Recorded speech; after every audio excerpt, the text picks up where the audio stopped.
It's a completely unprecedented time in America, and we are right in the, not just witnessing history, but we're right in the middle of history, and I think we're at a turning point.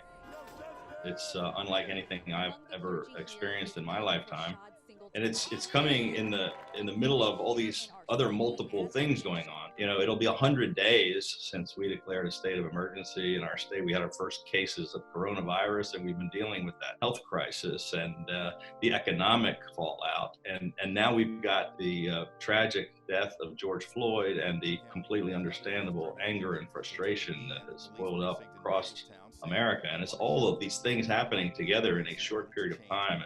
It's really quite unbelievable. I know, Governor, that you've praised Baltimore's police as well as its residents for holding peaceful protests, but I'm sure you remember just a few years ago, after the death of Freddie Gray, Baltimore erupted into violence. What do you think has changed between then and now? Well, I remember it very well. I had just been governor for 90 days when we had the worst violence in 47 years break out in our largest city. It was quite a different situation than what we experienced this time. In the first few hours, we had 400 businesses and homes burned and looted and destroyed, and 137 police and firefighters injured, and the city was overwhelmed and out of control.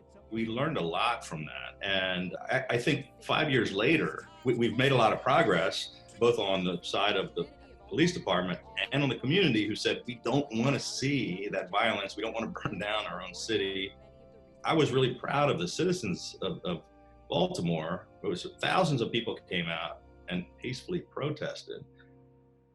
I mean, look, we certainly have by no means solved all the problems of Baltimore or in police departments across our state, but we have taken some really big steps and made some real progress. First of all, we passed criminal justice reform in our state, the most aggressive in America. We did it before the federal bill was passed, and they modeled it on what we did here in Maryland. We lowered our prison population by more than 49 other states in the country.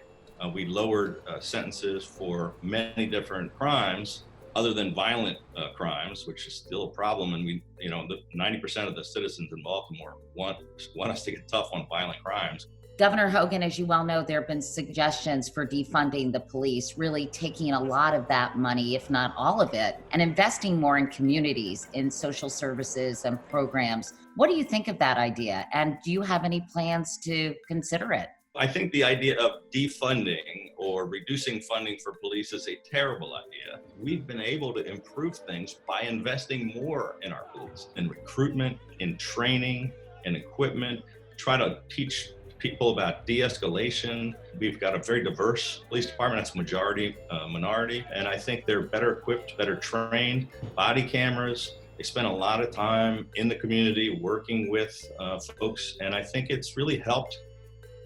The problems are not solved by any means, don't get me wrong, but there's a little bit more trust and a little bit more communication, and spending more time listening to the concerns and trying to work together is what it's really all about. The second part of the question about investing more into some of the other areas, we've been investing record funding into our schools and more money into the social programs. And I think you've got to do both. You've got to invest in those communities and give people more opportunities, and you've got to help with some of the underlying socioeconomic problems. But eliminating or defunding police is not the way. You were on the call when President Trump told the governors that they looked weak and needed to dominate, his words, not mine, the protesters. What was your reaction at that moment, Governor Hogan?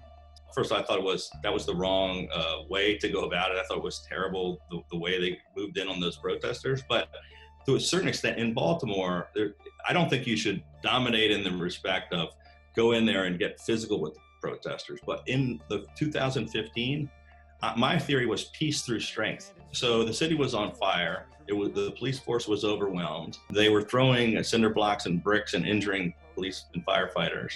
The citizens of Baltimore City were crying out for somebody to come save the city. So we did send in an overwhelming force of state police and National Guard, which is what they're there for. So I think you can't just let violent rioters take over a city. So on that part, I agree. But you also can't infringe upon the rights of people that are protesting, and that's a very important right that we've got to protect at all costs. So I think it was a totally wrong way to go about it. If you look at what happened in Washington with that response, and you look at what happened in Baltimore, less than 40 miles away, it was almost a completely opposite response and result. How did you feel about what happened in Washington? Peaceful protesters being pelted and tear gas to pave the way for President Trump to do a photo op in front of St. John's Church. I can't speak to what the motivation was. I think it was the wrong move, and it certainly caused a lot of negative reaction. Obviously, it was not a decision I would have made, and I think most people agree it was the wrong thing to do.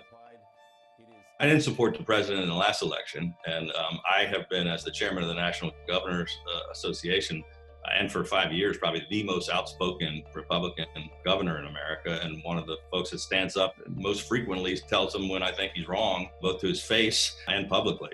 If I think the president's doing something right and I support a policy, I'll say so.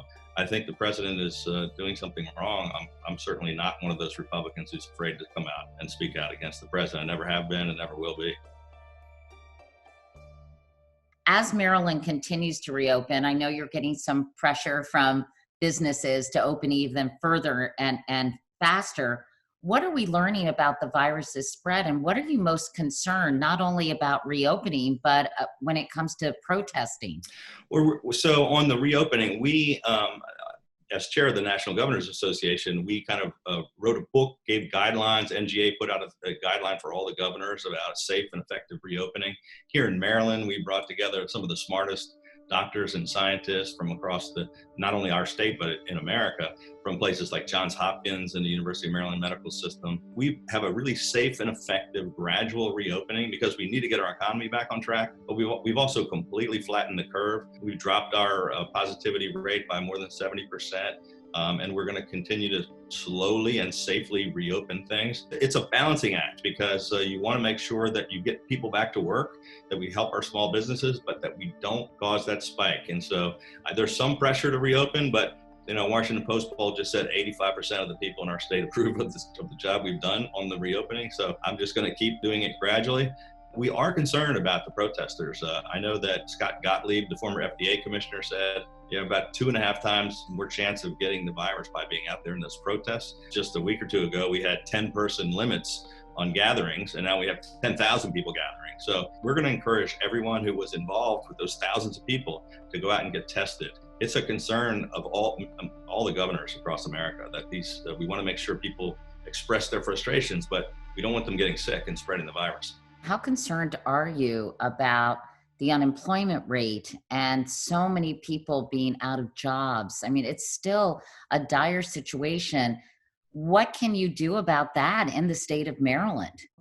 It's the biggest thing that I'm worried about right now. At the beginning of this, we were focused on saving lives and stopping the spread and keeping hundreds of thousands of people from getting sick. And now we're still concerned about that. We're about 9.7% unemployment, which is much lower than the rest of the nation. We're the 8th best economy in the country right now, but that's still really bad. We've tripled in unemployment since the beginning of this pandemic. But some of the other states are hurting more than we are, but that doesn't mean we don't have hundreds of thousands of people that are suffering, that we've got to try to help and get them back to work because this is a terrible economic crisis.